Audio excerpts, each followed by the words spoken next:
What does it take to turn a skeptic into a believer? I couldn't control my own body. Mark and Rebecca Spencer are about to learn the hard way. It was about 5 or 6 seconds of sheer terror. Their dream house turns into a nightmare.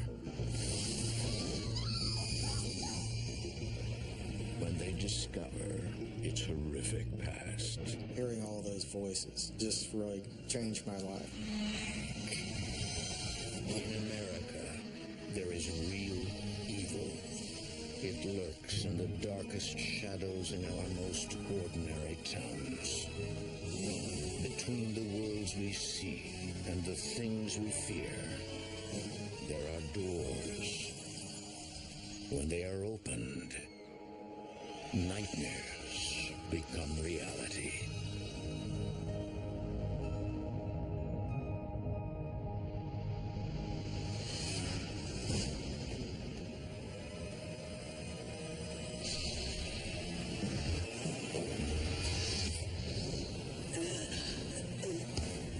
Rebecca! What's wrong? I saw something. A ghost.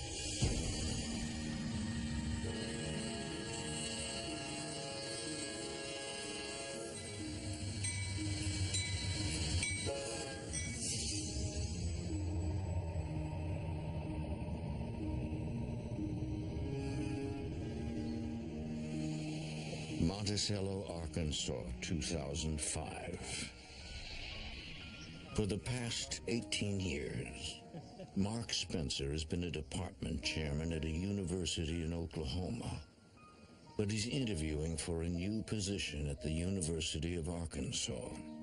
I ended up coming out here for the interview. Rebecca and the boys came with me, and we found the town charming, and I was really drawn to the sense of history here. Look at that one.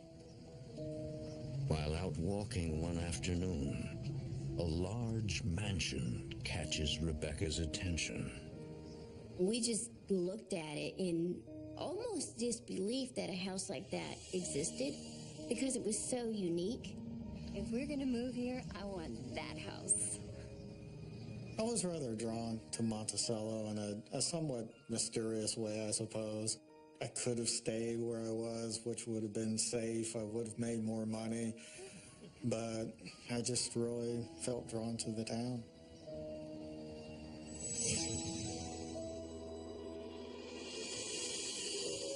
The following day, Mark accepts the job. Rebecca is thrilled. She can now pursue her dream house. That afternoon, they pay a visit to the owner.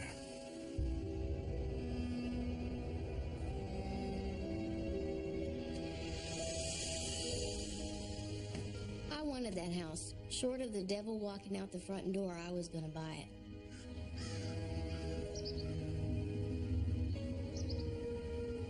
It was all kind of gloomy and eerie.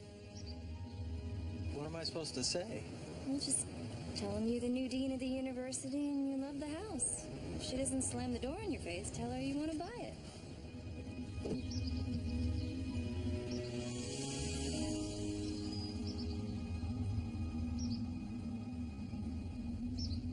After getting a close look at the house, I was having some serious second thoughts about trying to buy it because it seemed to be in such a dilapidated state.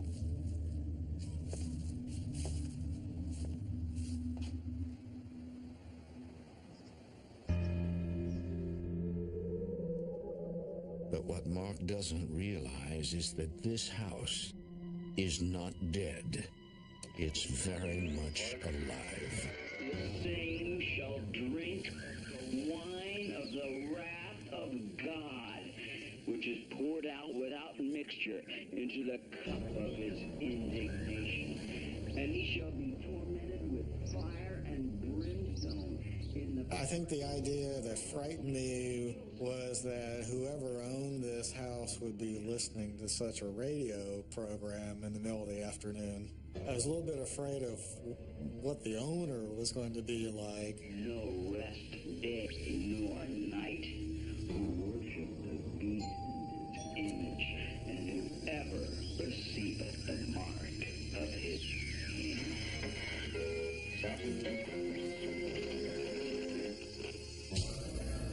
I was glad that nobody answered the door.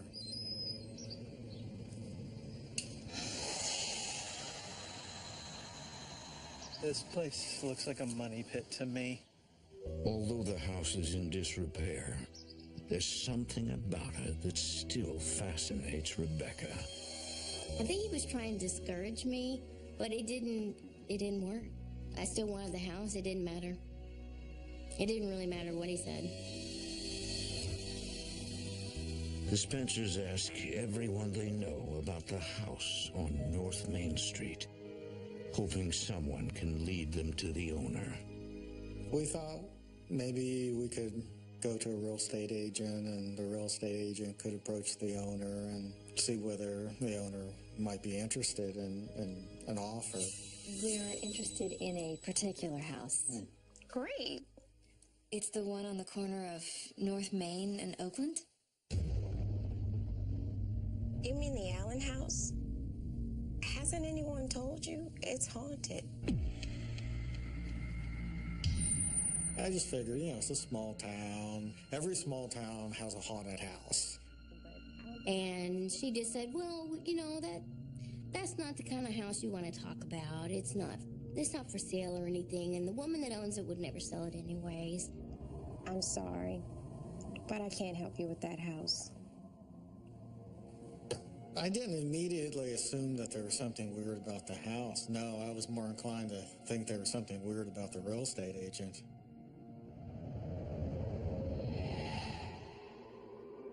In the meantime, Mark investigates the haunted history of the Allen house. He wonders if the rumors are true. I did an internet search one day, just, typed in Allen House, Monticello, Arkansas, and a whole bunch of websites came up, and they were all about paranormal activity associated with the house. And apparently the house had a reputation for paranormal activity for over half a century. The house was built in 1906 for Joe Lee Allen, one of the wealthiest businessmen in Arkansas. Allen had 3 daughters. Liddell, the middle child, was apparently his favorite. Liddell Allen got married when she was 19. The marriage didn't last. Liddell moved back to her childhood home where she lived with her mother. It was there that she committed suicide on Christmas night, 1948. No one knew why.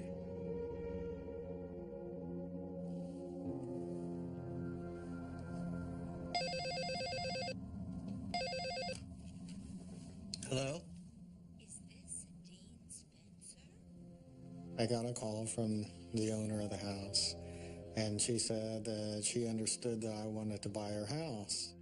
She said that she would have to meet us, and after she met us, she would decide whether she would consider talking about selling the house. Mark and Rebecca will need to wait several weeks until the owner returns from an out-of-town trip. But in the meantime, they often visit the Allen house, anticipating the day they can finally go inside. Are we really gonna live here? Maybe. Definitely. Oh, that must be Miss Marilyn. I saw a woman sitting in the window, and she looked like she was sitting at a desk, maybe reading or writing a letter. Come on, guys, let's go. We don't want to activate the neighborhood watch. I didn't want her to look and see us and then recognize us later and think, oh, well, they were stalking the house. But finally, the day comes. Mark and Rebecca will step into the Allen house for the first time.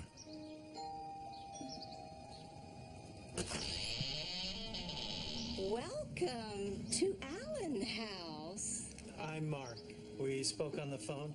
I definitely anticipated some sort of magic when I walked in the front door, and it felt that way. It felt like I was walking into something that was even better than I had imagined. The lady who owned the house had a lot of nice things. So it looked good, but it also felt good. I had a good feeling about the house. It felt warm. The second floor isn't in such good shape. This is the master bedroom.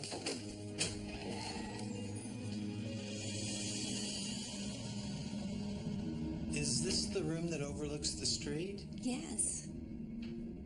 I immediately could see that this was the second story room in which we had seen the woman in the window.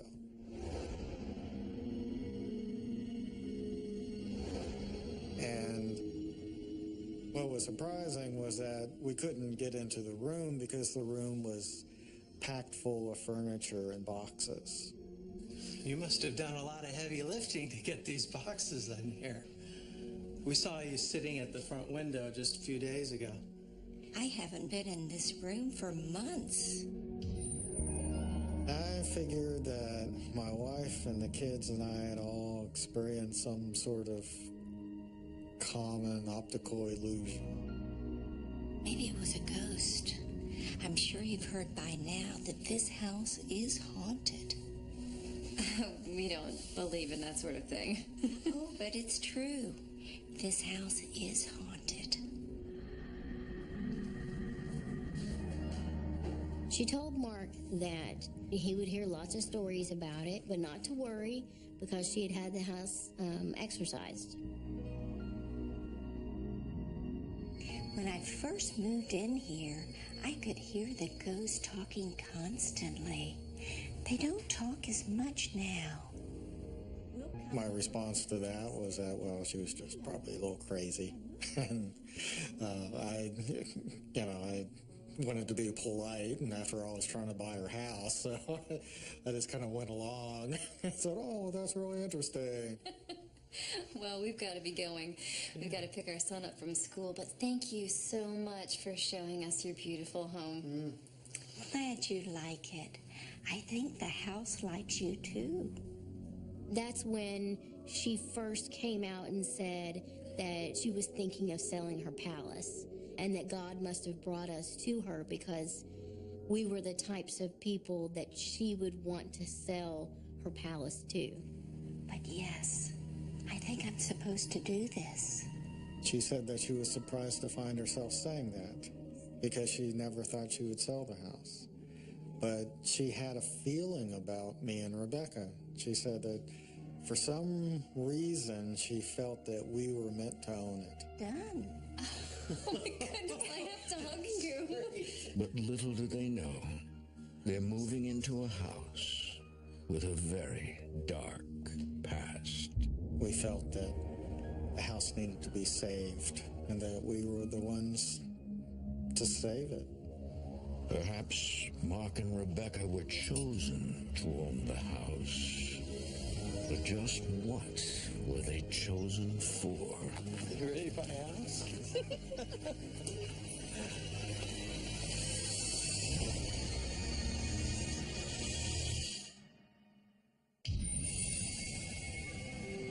Soon after the Spencer family moves in, Monticello residents start showing up, hoping to get a first-hand look at the infamous haunted house.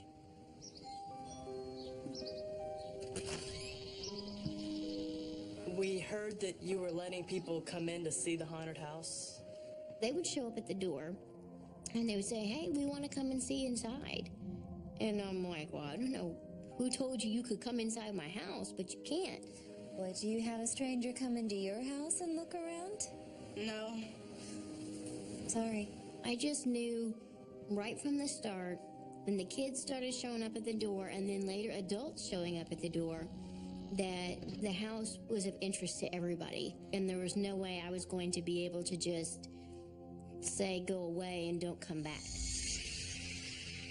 In the following months, the Spencers concentrate on renovating the historic house.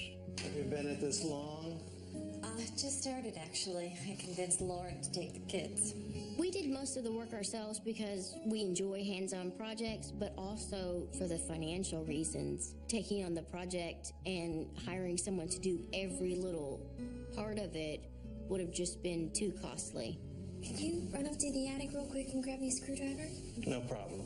I was working 50 to 60 hours a week at the university, and then every spare moment I had, I was at home working around the house. I don't think that I could have worked as hard as I did on the house if I wasn't so much in love with the house. While Mark loves the house, he's also mystified by it. The attic, in particular, holds great mystery.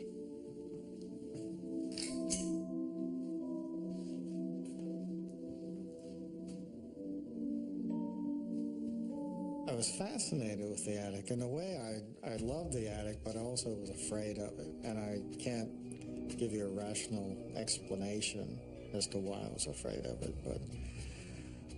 But right from the start, right after we moved into the house, I was somewhat afraid of it.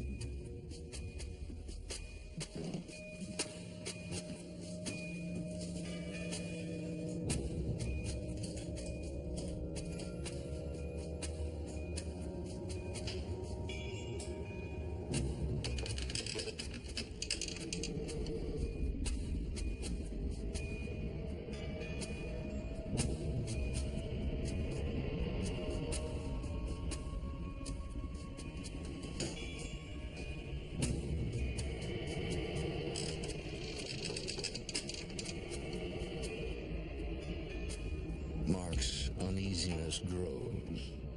Someone or something is watching him.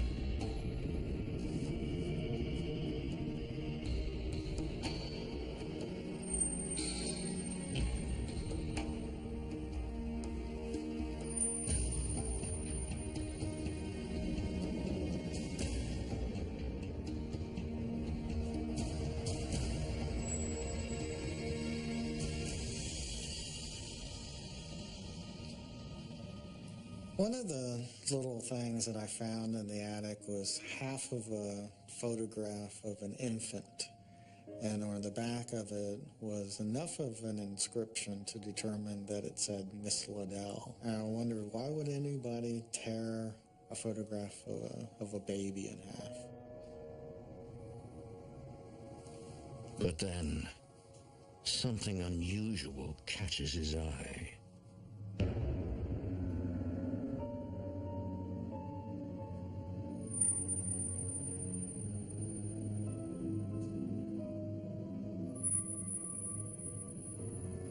I stood there kind of mesmerized because it was such an interesting play of light and shadow, I thought. You know, I was trying to figure out where the light was coming from and how my shadow was getting cast all the way around the other side of the attic.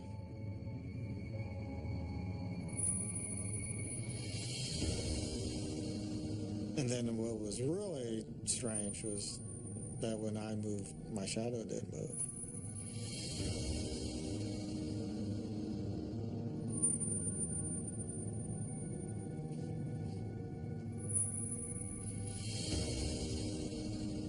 And I thought, oh, okay, well, I've been working too much.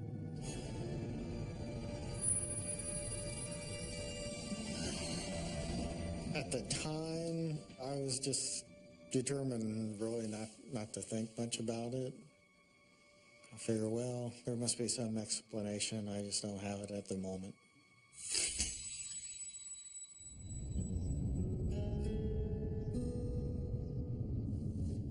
But who was this mysterious Liddell?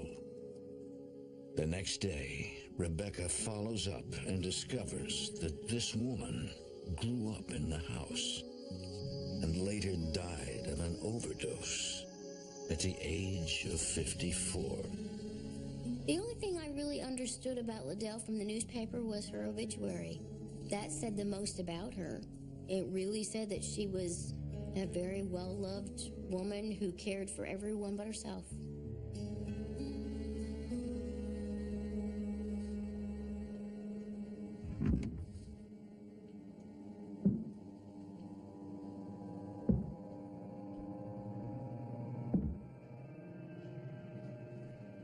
I heard 4 very heavy footsteps above me in the attic.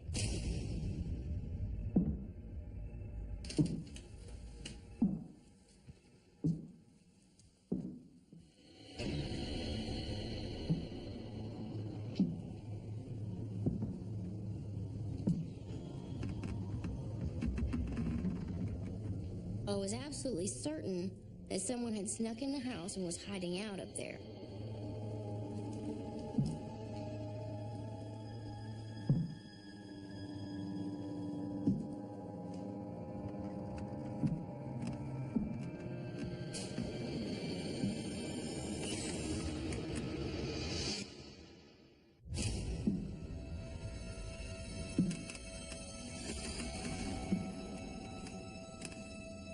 After hearing footsteps in the attic, Rebecca believes an intruder has broken in.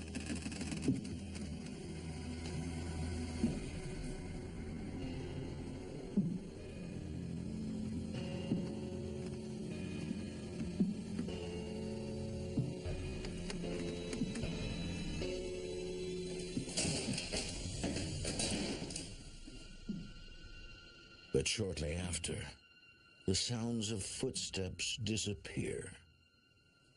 It made me pause. It made me go back and think about some of the stories people had said about the house. Things I had disregarded, things I thought were silly, now became a reality to me. Those became real stories because now they were my stories. In the following days, the Spencers discuss a more concrete problem with their new house. We have got to hire someone to come in and insulate the walls. The electric bill's getting higher and higher every month. We were quickly going broke doing these renovations. Paint and wallpaper and lumber, all of these things are pretty expensive. Oh, we got a letter from those ghost hunter people. I'll take a letter any day over people just showing up on the front porch. I had to turn another one away today. She must have been 90, and she was pushier than the kids, as if she expects us to give guided tours. Well, why don't we? I mean, Halloween is coming up. We could charge $5 a head. It would help pay for the renovations. Well, when Rebecca came up with the idea of giving some tours at Halloween, I thought, well, it can't hurt.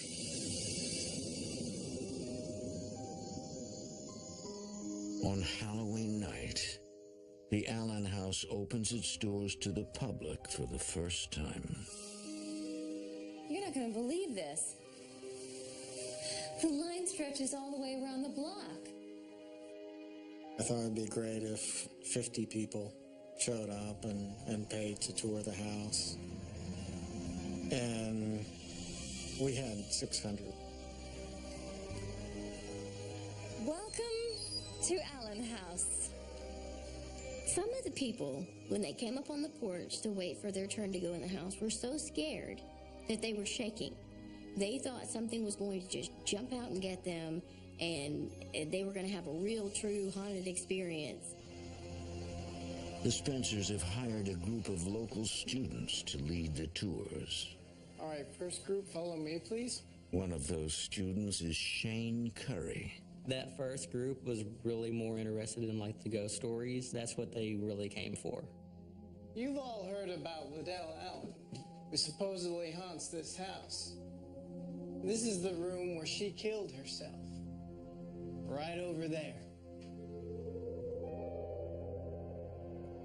It was Christmas Eve, 1948.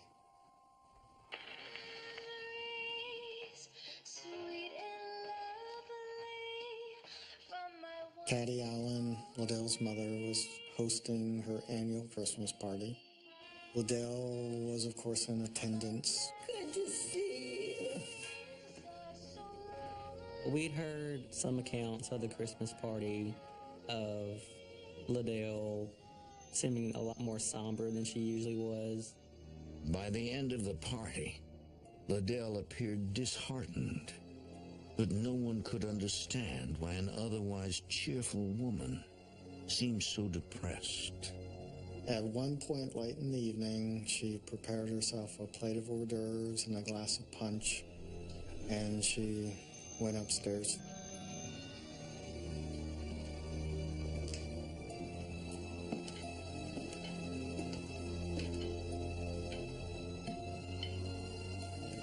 Late that very same night, Liddell decided to end her own life.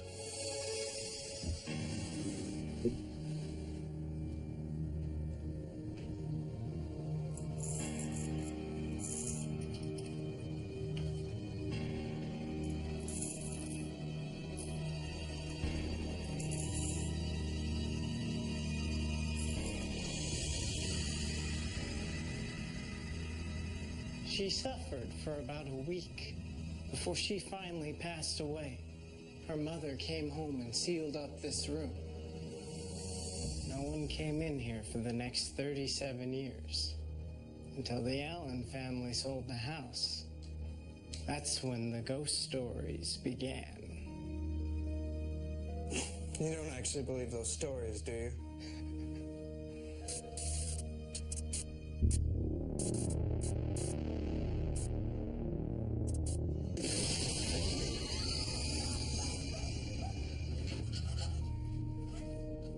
In the middle of the story, the lights flickered and a shirt flew out of the closet. Nice trick. Did you rig that up with some wires or something? I didn't do that. Everyone looked at me like, how did you do that? That was cool. I'm like, I don't know how that just happened. Yeah, right. See for yourself. And I'm freaking out because I don't know why that just happened. He goes and he looks and there's nothing in there but a pile of clothes. I don't want to be in here anymore. People were definitely freaked out once they realized that that was not, a gimmick, that we hadn't planned for a shirt to fly out the closet. Some of them wanted to go ahead and leave. Some of them wanted to hurry up and finish the tour. It is obvious that Liddell does not care for the idea of strangers touring her home. And she'll make sure they'll never come back.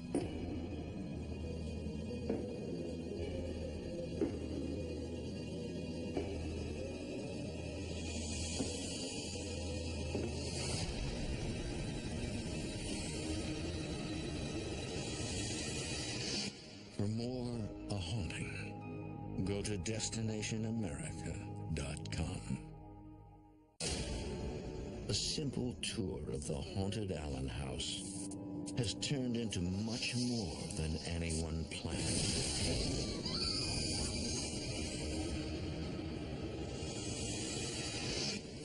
Thank you for coming. Thank you. Thank you for coming. I saw her. She's still here. Who? Liddell. We had an older lady on the tour who came up to me as she was leaving the house and told me that when she was on the second floor, she saw a lady in a Victorian dress. She was saying she thought she had seen Liddell. Why is she so sad? I don't know. People who came on the tour, they all wanted to know what our ideas were or what we knew about Liddell's suicide. And the fact is, nobody knew why she had committed suicide. Thank you so much for opening your house to us. I'll never forget this.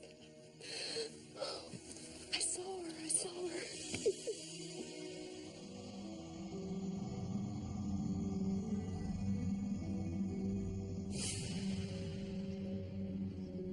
After the excitement of Halloween, the Spencers returned to their routines, still working hard to make the house their own.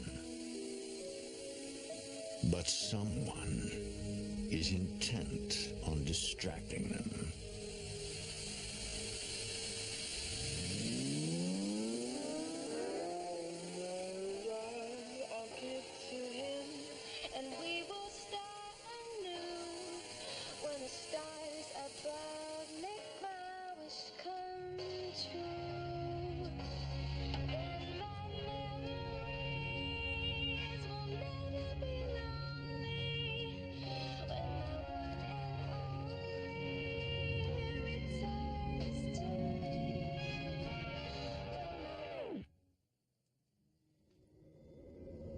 I put the needle down, it stopped instantly. And what's odd about that is that it's wound up with a spring. So if someone had actually wound it up and you were to put the needle down, it would either play or it would just slowly wind itself out. But it stopped instantly, so it wasn't wound at all. Rebecca goes upstairs to tell her husband what she saw. But something stops her dead in her tracks.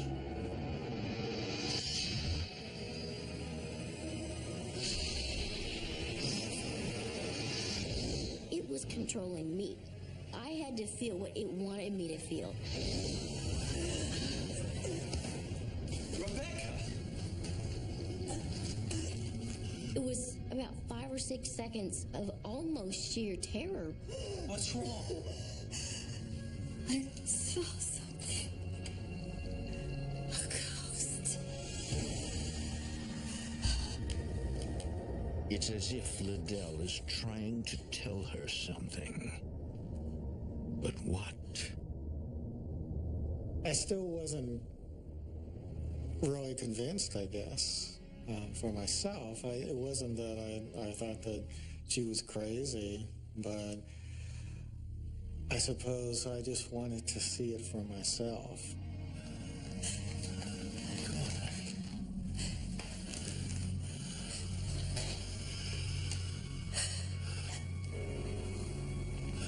I think maybe it's time we let one of those paranormal groups come and investigate. I wanted concrete evidence of paranormal activity before I was going to be able to say, yeah, this house is haunted. The Spencers invited a team of paranormal experts from Louisiana Spirits to conduct an investigation of the Allen house. Among the investigators is Bess Maxwell. You could feel the history of that house, and you could feel the house. I don't know that I've ever been any other place that you could just feel the spirit of the house like the Allen house.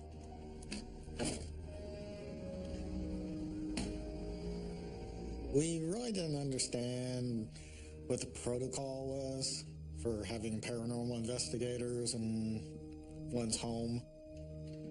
So we sent the kids off to friends' houses for the night, and Rebecca and I decided that we would go out and leave the house to the investigators. We've never left anyone alone in the house before. Don't worry. We do this kind of thing all the time. We'll be fine. Rebecca Spencer's concerns were she always felt that the Allen house had its own distinct personality. She looked at the house as being almost a person in and of itself. And she was just kind of worried that, as strange as it sounds, the house would not like us being there. You ready? I guess so. That night, I felt that something was a little off. Mark felt something was a little off. We just weren't sure what to do, so we chose to leave. But I think we both knew right from the start that we shouldn't do that.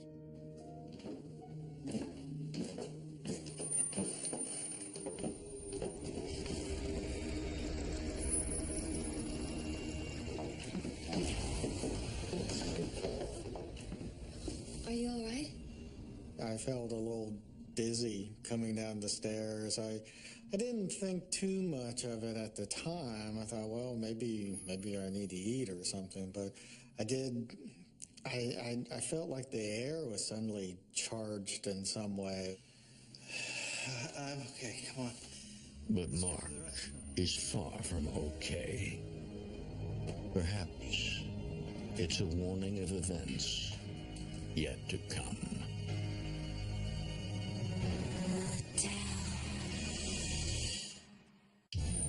After Mark and Rebecca leave for the evening, the investigators continue their attempt to solve the Allen House mystery.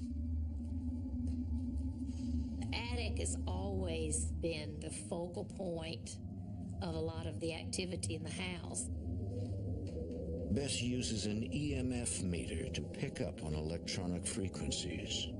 When it lights up, it suggests the presence of spiritual activity.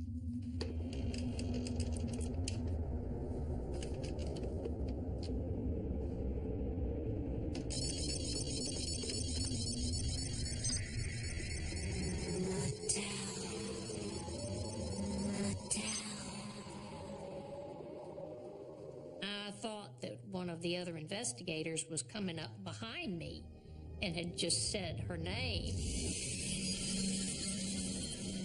She had not been behind me. So where the voice came from, I don't know.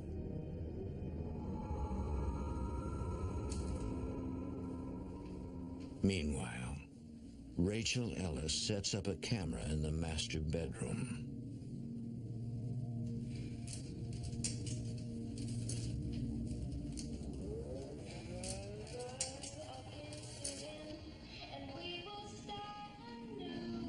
I could hear a lady singing really softly, but there was nobody in there with me.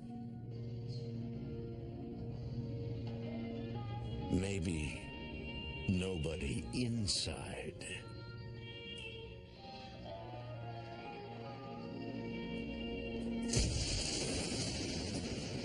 It was like lightning all around the house.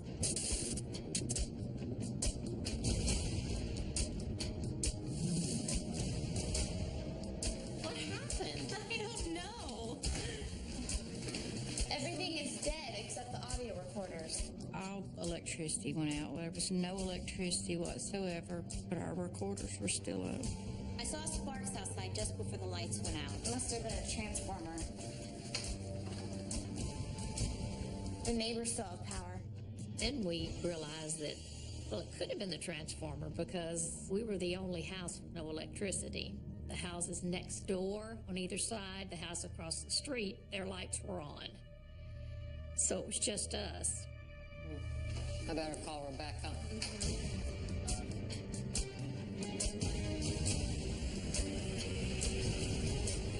We were just a few blocks from the house when my phone rang, and it was one of the investigators. My immediate feeling was, I knew it. I knew we shouldn't have left the house. What happened? Come on, follow me. I want to show you something. Here, be careful. And watch the wire. Without any probable explanation, a branch has fallen on the power lines. I'm not a big believer in coincidences, so it just seemed too odd to just say, well, it's just a limb just happened to fall off the tree just as we were about to begin our investigation. It was just too strange. It's perfectly still. There's no breeze. It's not raining. The tree limb is a big leafy limb on what appears to be a perfectly healthy tree. Since most of the equipment that the investigators use is electrical, the blackout effectively ends the investigation. A few days later, Bess Maxwell returns with surprising news. We taped this a few seconds after the power went out. During their investigation, they record several disembodied voices known as electronic voice phenomena.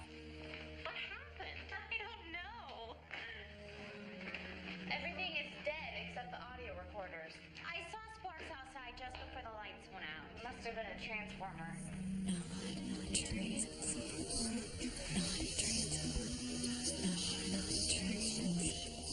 Hearing all those voices just really freaked me out.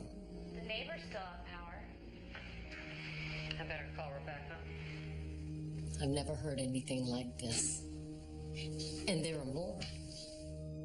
Hearing all the EVPs that LA Spirits had recorded during the investigation really changed my life, I think.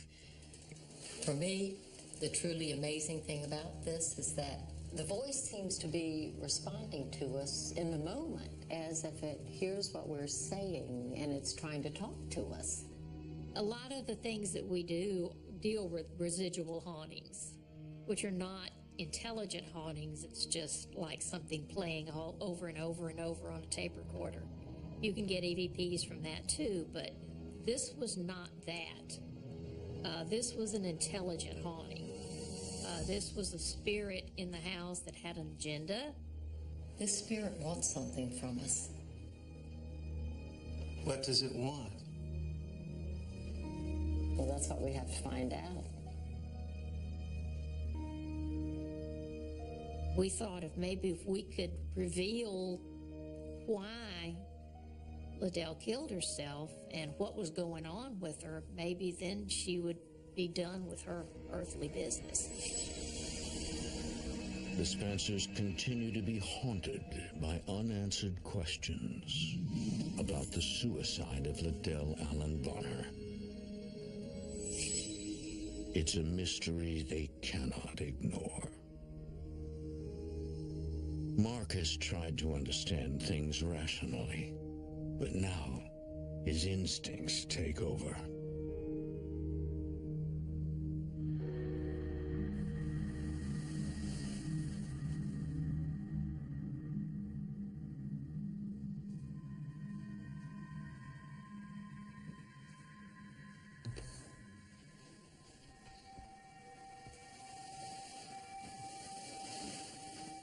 One Saturday morning, I woke up and I immediately felt the compulsion to go to the attic.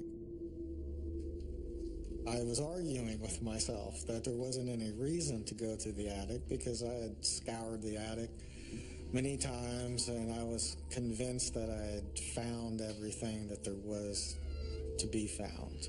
But this voice in my head just was nagging me, you've got to go to the attic.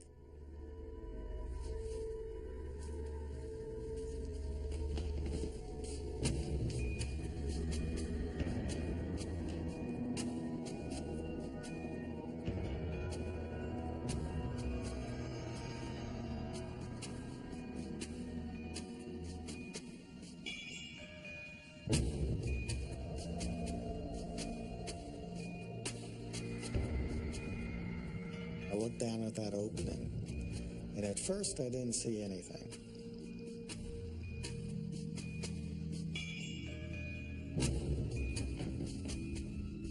Still, there's, like this voice in my head telling me, look closer. And it was almost like a hand was on my shoulder, pushing me down.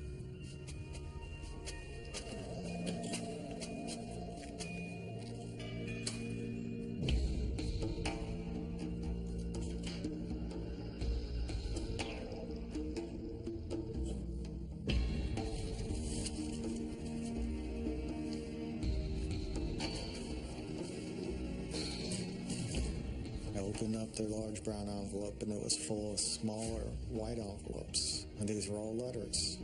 And they were all postmarked in 1948. And they were all addressed to Liddell Allen Bonner. They were all written to her, obviously, in the last year of her life. I thought that I was dreaming. I really was waiting to wake up. Mark is one step closer to solving the mystery as he's about to discover the shocking truth of Miss Liddell Allen.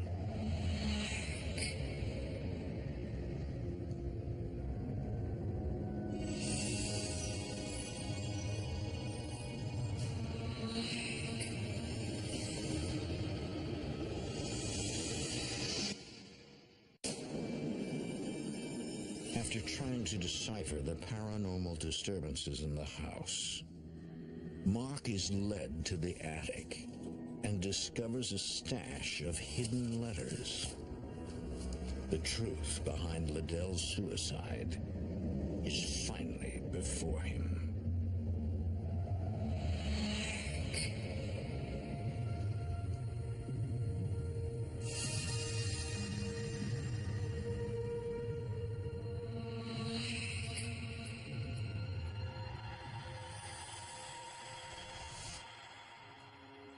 Mark?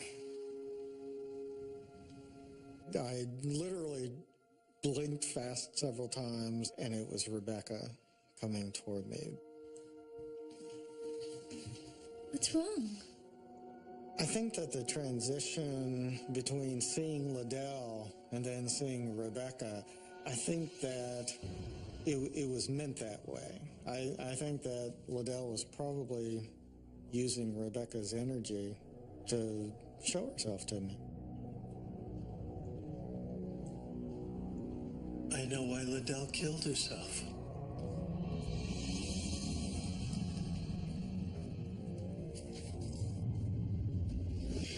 Later that afternoon, Mark and Rebecca read through all 82 letters, hoping to unveil the mystery behind Liddell's secret past. Obviously, these were letters from a man who was madly in love with Liddell. You certainly are as near the Dell I knew years ago as you could possibly be. Liddell's admirer was a gentleman named Prentice Hemingway Savage. Prentice was vice president of Texaco Oil in 1948. He lived in Minneapolis, Minnesota, but he had grown up here in Monticello. Liddell and Prentice dated as teenagers. Years later, as adults, they rekindled their love. Hello, Sal. But this time, something was different. Prentice was married. In July 1948, Liddell arranged to meet Prentice in Milwaukee. It ended on a promise to spend the rest of their lives together. Liddell returned home, and they began making plans through a series of letters. But then, Prentice stopped writing. Reality just got in the way, and this man couldn't leave his wife because he couldn't accept the scandal that his wife would stir up in the newspapers because he was vice president of Texaco Oil. And on Christmas night, 1948, Liddell finally sealed her fate. I think that she hoped that Prentice would arrive, would show up, would surprise her. Michael, come on in. The man she loved never arrived. Her dreams were broken, and she gave up hope of ever being happy again.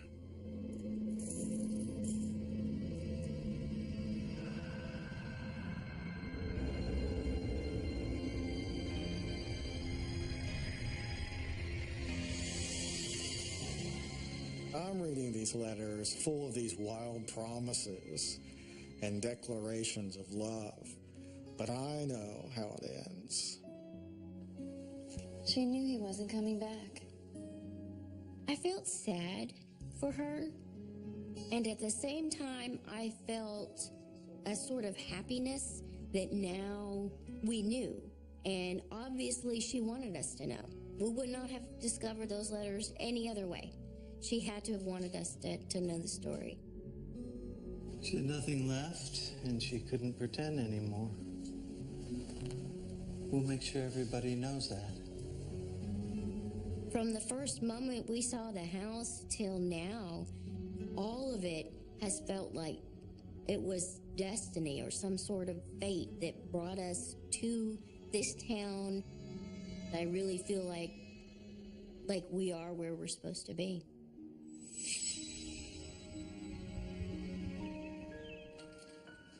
What I think I've experienced following my discovery of the letters is a greater awareness of Liddell's presence. I think that connection she made with me the day that I discovered the letters has, opened a sort of door, and there is a connection between me and her. Mark has no doubt that Liddell has chosen him to tell her story. He decides to write a book about his experiences, the house, and the truth behind the untimely death of Liddell Allen Bonner.